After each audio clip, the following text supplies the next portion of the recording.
That is an absolute world-class drop shot. Kagulat World. Alexandra Alex Ella muling ginulat ang mundo at nag-iwan ng marka na hindi madaling kalimutan. Sa edad na 20, siya na ngayon ang kauna-unahang Filipina na umabot sa semifinals ng isang WTA 1000 tournament matapos ang makasaysayang kampanya niya sa 2025 Miami Open. Ang kanyang run ay hindi basta't samba. Ito ay resulta ng disiplina, maturity at pusong Pilipino na bihirang makita sa ganitong murang edad. Sa Miami, tinalo ni Alex ang 3 Grand Slam champions sa isang torneo. Kabilang na ang world number 2 na si Iga Swiatek. Ang panalong iyon ang nagpatigil sa mundo ng tennis. Isang 20 anyos mula sa Pilipinas, pinabagsak ang isa sa pinakamalakas na manlalaro sa planeta. Mula baseline hanggang sa net, pinakita ni Alex ang agresibong estilo, precise shotmaking, at mental toughness na parang veterano. Maraming analysts ang nagsabi na hindi lang talento ang mayroon siya, kundi isang basket-like court vision na nagpapahiwatig ng sobrang advanced na game sense. Hindi rin nagpahuli ang Pilipinas sa pagbuhos ng papuri. Mismong si Pangulong Ferdinand Bongbong Marcos Jr. ay nagbigay ng mensahe sa social media, tinawag si Alex na an inspiration to everyone. Ayon sa Pangulo, ang ipinakita ni Ella ay tunay na representasyon ng isang Pilipino. Determinado, matatag, at hindi sumusuko sa kahit anong laban. Ilang oras matapos ang post, nag-trend sa buong bansa ang pangalan ni Alex. Kahit ang mga hindi mahilig sa tennis ay nadala ng kanyang kwento, isang patunay ng pambansang pagmamalaki na bihirang maramdaman sa international stage. Kasunod ng papuri ng Malacanang, nagbigay rin ng reaksyon ang mga sikat na personalidad at dating atleta, kabilang na si Manny Pacquiao na nagsabing, "The whole nation is proud."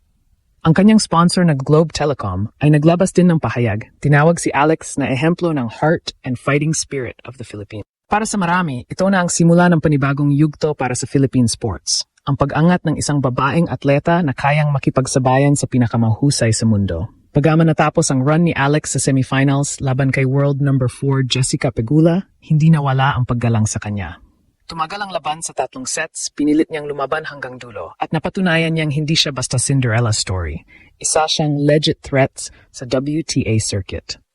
Sa kabila ng pagkatalo, mas tumibay ang reputasyon ni Alex bilang isang complete player na may disiplina, maturity at emotional control na karaniwang nakikita lamang sa mga top 10 players.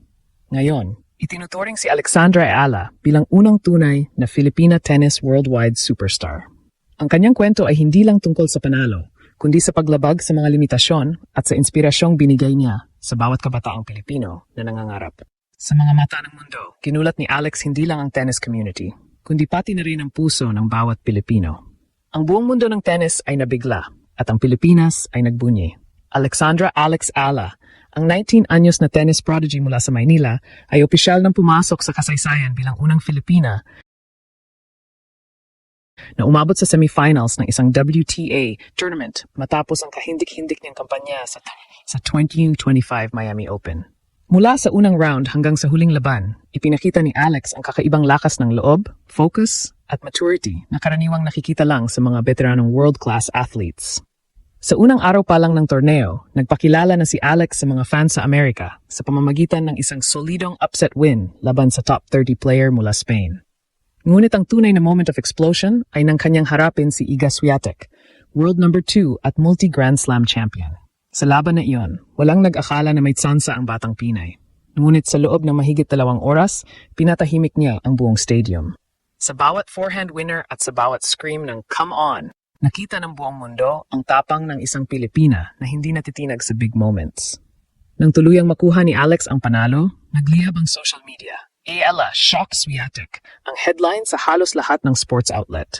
Ang panalong iyon ang nagbukas ng bagong kabanata hindi lang sa kanyang career, kundi sa kasaysayan ng Philippine sports. Si Alex ay nagmula sa simpleng pangarap, ngunit pinanday ng mahabang oras ng ensayo sa Rafael Nadal Academy sa Spain. Doon siya natutong pagsabayin ang disiplina at agresibong playing style, isang kombinasyon ng finesse at firepower. Sa Miami, nagbunga ito ng matinding resulta. Tinalo niya ang 3 Grand Slam champions sa loob lamang ng isang linggo, isang bagay na hindi pa nagagawa ng karamihan sa top WTA players. Ang bawat laban ni Alex ay may halong emosyon. Kitang-kita sa kanyang mukha ang determinasyon, lalo na sa mga clutch moments kung saan kailangan niya magtiwala sa instinct. Sa quarterfinals laban kay Swiatek, sa set point ng second set, nagpaulan siya ng 2 sunod na aces. Isang malinaw na pahayag na hindi siya basta-basta matitinag. Matapos ang laban, lumapit si Swiatek at sinabing, "She's going to be special." At tama siya. Hindi rin nagpahuli ang mga Pilipino sa pagbibigay ng suporta. Sa Pilipinas, kahit madaling araw ang laban, libo-libo ang nanood sa livestream. Ang social media ay punong-puno ng mga mensahe ng pagmamalaki at maging ang Malacanang ay agad nagbigay ng pahayag. Alex Ayala is an inspiration to everyone, ani Pangulong Ferdinand Marcos Jr. Ayon sa kanya, ipinakita ni Alex ang tunay na diwa ng Pilipino.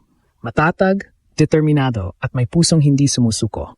Sa edad na 19, si Alex ay nagiging simbolo ng bagong henerasyon ng mga Pilipinong atleta. Mga handang lumaban sa pinakamataas na antas ng kompetisyon kahit gaano kahirap. Sa bawat palo ng raketa niya, may kasamang kwenpisyo, pangarap at pag-asa. At sa puntong ito, malinaw na, hindi lang tennis ang ginulat ni Alex Ayala, kundi ang buong mundo.